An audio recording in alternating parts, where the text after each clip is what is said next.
Communicating effectively is all about observing everything that's going on around you. Communicating effectively. Frustrating, isn't it? When you receive only part of what's being communicated, you never really quite get the full picture of what's going on. Well, here's the big secret. You're missing over half of what's being communicated right now. That's right. You're not receiving most of what's being transmitted because at least 55% of all communication is nonverbal. It has nothing to do with the words that are being said. Now, imagine the power that you would have by receiving close to 100% of what's being communicated. With that power, you can make more money and have a career that you've always dreamed of. You can have the romance and intimacy that you've always wanted. You can tell when someone is lying to you. You can negotiate more effectively and save thousands of dollars on your next car, house, or just about anything. And you can be more confident at work and in your social life. You can have it all.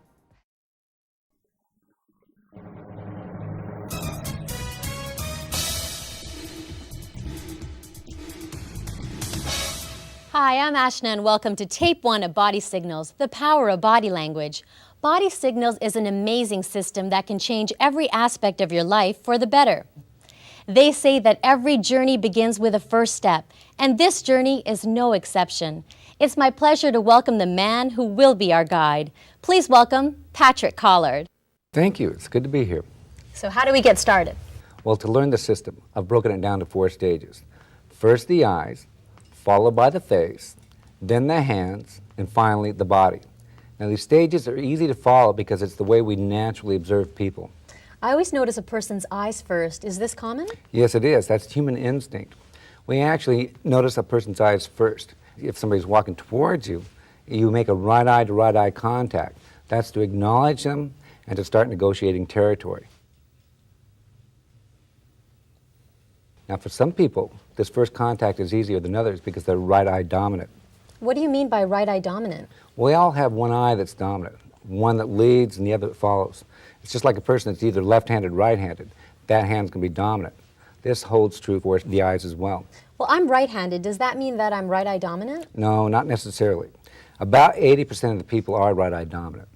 Then how can we tell which eye is our dominant eye? Well, I do a lot of work with law enforcement agencies, and determining which eye is dominant is very critical for them because of weapons training. The technique I use to detect the dominant eye is called the triangle dot technique. Let me show you how it works. Follow along with this at home to determine which is your dominant eye. You can use the dot on the screen to try this at home.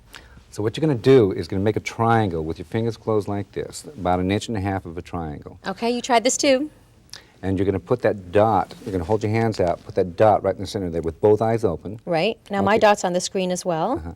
Now all you want to do is just keep looking at the dot and bring your hands back to your face. Okay, I brought it back to my right eye. So does that mean that I'm right eye dominant? You're right eye dominant. The eye that's uncovered, the one you're still looking through, is your dominant eye. Now, let's go back to that dot. I want to show you something that's pretty interesting. I want you to put your thumb underneath the dot. Okay, you tried this too. So I'm putting my thumb underneath that same dot. Okay. Now, you are right eye dominant, so we want you to close the non-dominant eye, the left eye for you. Okay. What happened? My thumb's still in the same spot. Okay, open your eye again. Now this time, close your dominant eye, your right eye. Whoa. What My happened? thumb moved over. Yeah. Now imagine shooting a gun. I'd be shooting the person next to the person I'm Yeah. trying to shoot. Yeah. So it's very critical to find out which eye is dominant.